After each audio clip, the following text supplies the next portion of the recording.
خدا یسوع مسیح کے عظیم اور بابرکت نام میں آپ سب کی سلامتی ہو۔ ناظرین، ہمارا آج کا ڈیووشن لیا گیا ہے مقدس یعقوب کا عام خط، اس کا 4 باب اور اس کی 7ویں آیت سے۔ کلام مقدس میں یہ مرقوم ہے، بس خدا کے تابع ہو جاؤ اور ابلیس کا مقابلہ کرو تو وہ تم سے بھاگ جائے گا۔ خداوند کے کلام کے پڑھے اور سنے جانے پر خداوند کی برکت ہو۔ ناظرین، ہمارے آج کے ڈیووشن کا عنوان ہے فرمانبرداری کی طاقت، اور اسے آپ تک پہنچانے کے لیے ہمارے ساتھ تعاون کیا ہے بیکن لائٹ سے ورڈ ایٹ ورک نے۔ ناظرین، مقدس یعقوب ایمانداروں کو ایک ایسا معیاری اور روحانی مسیحی بنانا چاہتا ہے جو اس کے ذہن میں ہے اور جو اس کی خواہش بھی ہے۔ مقدس یعقوب نے 4 باب میں ایمانداروں میں سماجی برائیوں کا ذکر کیا ہے، لیکن صرف انہوں نے ایمانداروں میں سماجی برائیوں سے ہی متعلق بات نہیں کی، بلکہ ایمانداروں کو ایک معیاری مسیحی بننے کے لیے اصول بھی فراہم کیے ہیں، اور ان اصولوں میں ایک بہترین اصول جو بتایا گیا ہے وہ ہے خدا کی فرمانبرداری، اور فرمانبرداری کی طاقت بھی یہاں پر بتائی گئی ہے۔ ناظرین، اگر ہم مقدس یعقوب کے 4 باب کی 7ویں آیت سے 10ویں آیات میں دیکھتے ہیں تو یہاں پر مقدس یعقوب نے ایمانداروں کو 10 احکام دیے ہیں جن پر عمل کر کے کوئی بھی ایماندار ایک معیاری مسیحی بن سکتا ہے، اور 7ویں آیت میں 2 احکام کا ذکر کیا گیا ہے۔ پہلا حکم ہے خدا کے تابع ہو جاؤ، اور دوسرا حکم ہے ابلیس کا مقابلہ کرو۔ یہ وہ 2 احکام ہیں جن پر عمل کر کے ہم اپنی معیاری زندگی کے سفر کو شروع کر سکتے ہیں۔ خدا کی تابع داری کی ناظرین 2 اشکال ہوتی ہیں، کیونکہ لفظ جو تابع داری ہے اس کی 2 اشکال ہوتی ہیں۔ پہلی شکل یہ ہے کہ ایسی تابع داری جو مجبوراً کی جائے، یعنی کسی کے اوپر اتنا پریشر ڈیولپ کر دیا جائے، یا وہ شریعت کے تابع ہو، یعنی وہ تابع داری جو ہوتی ہے اس میں انسان کی اپنی مرضی نہیں ہوتی، بلکہ وہ کسی ایکسٹرنل پاور کے تھرو تابع داری کرتا ہے۔ اور یہ پرانے عہد نامے میں ہمیں تابع داری ملتی ہے جو شریعت کے ڈر سے لوگ تابع داری کرتے تھے، اور یہ مجبوری تھی کہ اگر ہم نے ایسا نہ کیا تو ہمیں سزا ملے گی۔ اب دوسری تابع داری جو ہے رضاکارانہ طور پر کسی کی فرمانبرداری میں آنا، یعنی آپ اپنی ذات میں محسوس کرتے ہیں کہ آپ اپنے اختیار کا انکار کرتے ہیں، اپنی ذات کا انکار کرتے ہیں اور کسی کی ذات کو اپنے اوپر لے لیتے ہیں۔ یہ وہ تابع داری ہے جسے رضاکارانہ فرمانبرداری، اور جسے ہم ایمانداری یا معیاری تابع داری کی بات کہیں گے، جسے مسیحی فرمانبرداری کا نام دیا جا سکتا ہے۔ اور یہاں پر مقدس یعقوب نے مسیحی فرمانبرداری کی طاقت کو بھی بیان کر دیا گیا ہے۔ ناظرین، اگر ہم مسیحی فرمانبرداری کی بات کریں گے تو اس کی ہمارے پاس 3 بڑی مثالیں ہیں۔ پہلی مثال یہ ہے کہ خدائے ثالوث میں رضاکارانہ فرمانبرداری ہے۔ خدا باپ، خدا بیٹا، خدا روح القدس، یہ آپس میں ایک دوسرے کے فرمانبردار ہیں، اور وہ اپنی اپنی جوریڈکشن میں ایک دوسرے کی فرمانبرداری کرتے ہیں، اور اس کی طاقت کیا ہے کہ جو خدا کہتا ہے وہی ہوتا ہے۔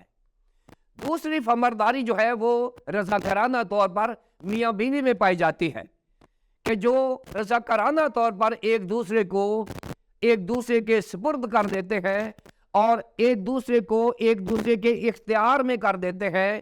یہ وہ رضاکارانہ تابع داری ہے جو انسان خود قبول کرتا ہے، اور یہ میاں بیوی کے رشتے میں پائی جاتی ہے۔ اور آپ جانتے ہیں کہ خدا اور کلیسیا کا جو رشتہ ہے یہ بھی وہی رشتہ ہے جو میاں بیوی کا رشتہ ہے، کیونکہ خداوند یسوع مسیح کو کلیسیا کا دلہا کہا گیا ہے اور کلیسیا کو خدا کی دلہن کہا گیا ہے، اور کلیسیا رضاکارانہ طور پر خداوند یسوع مسیح کی تابعداری میں ہے۔ ہمارے خداوند یسوع مسیح کا ہمارے اوپر کوئی پریشر نہیں ہے، کوئی لا نہیں ہے، لیکن خدا کی محبت جو اس نے اپنے بیٹے کے وسیلے سے کلیسیا پر ظاہر کی ہے، اس کے وسیلے سے کلیسیا رضاکارانہ طور پر خداوند کی تابعدار ہے۔ اور ناظرین، تیسری جو تابعداری ہے، فرمانبرداری ہے، وہ ایمانداروں میں پائی جاتی ہے کہ ایماندار ایمانداروں کی فرمانبرداری میں ہے، اور یہ بھی رضاکارانہ عمل ہے۔ اس میں ایک ایماندار دوسرے ایماندار کو اپنے تابع رکھنے کے لیے کوئی جواز پیش نہیں کرتا، کوئی صورت پیش نہیں کرتا، بلکہ ہر ایماندار دوسرے ایماندار کا رضاکارانہ طور پر فرمانبردار ہے۔ سو ناظرین، یہ وہ فرمانبرداری ہے جس کا ذکر مقدس یعقوب نے 7ویں آیت میں کیا ہے، پس خدا کے تابع ہو جاؤ۔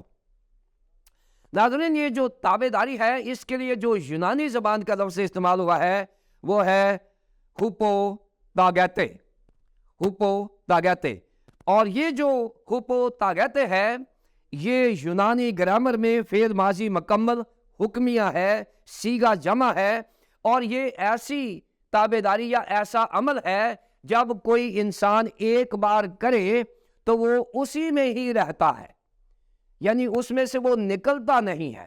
یعنی اگر کوئی ایماندار خدا کے تابعداری میں آ جاتا ہے تو یونانی زبان کی جو گرامر ہے وہ اس لفظ کو یوں بیان کرتی ہے کہ اگر ہم ایک بار خداوند یسوع مسیح کی فرمانبرداری میں آئے ہیں تو پھر ہم اس عمل میں رہیں اور اس سے باہر نہ نکلیں۔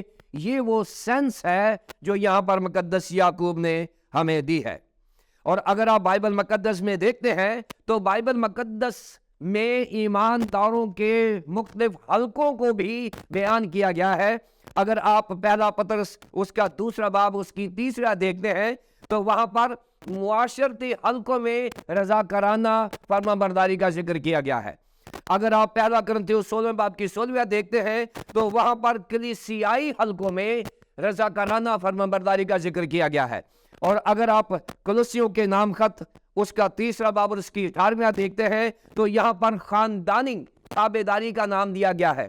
اور اگر آپ پہلا پطرس اس کے 2 باب کی 18 میں دیکھتے ہیں تو وہاں پر کاروباری حلقوں میں فرمانبرداری کا ذکر کیا گیا ہے۔ اور اگر آپ مقدس پولس رسول کا رومیو کے نام خط اس کے 13 باب کی 1 آیت کو دیکھتے ہیں تو وہاں پر اعلیٰ حکومتوں کی فرمانبرداری کا ذکر کیا گیا ہے۔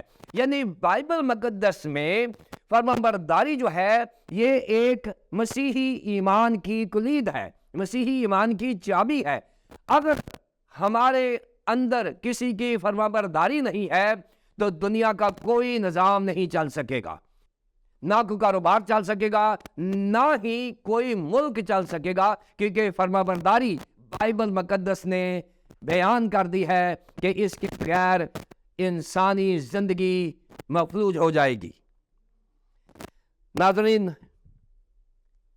دوسرا حکم جو بائبل مقدس میں دیا گیا ہے مقدس یعقوب نے، اور ابلیس کا مقابلہ کرو تو وہ تم سے بھاگ جائے گا۔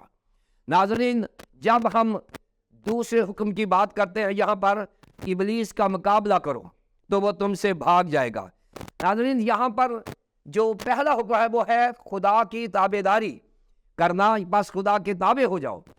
بغیر فرمانبرداری کے مت سوچیں کہ ہم ابلیس کا مقابلہ کر سکتے ہیں، کیونکہ یہ کوئی ایسا حسن اتفاق نہیں ہے کہ دوسرا حکم پہلے نہیں لکھا، پہلے خدا کی تابعداری پھر ابلیس کا مقابلہ ہوگا تو پھر ہم ابلیس کے مقابلے میں کھڑے ہو سکتے ہیں، جیسے خداوند یسوع مسیح خود متی کی انجیل کے 4 باب کی پہلی 11 آیات میں اس نے ابلیس کا مقابلہ کیا تو پرنسپل کیا ٹھہرا کہ وہ بھاگ گیا۔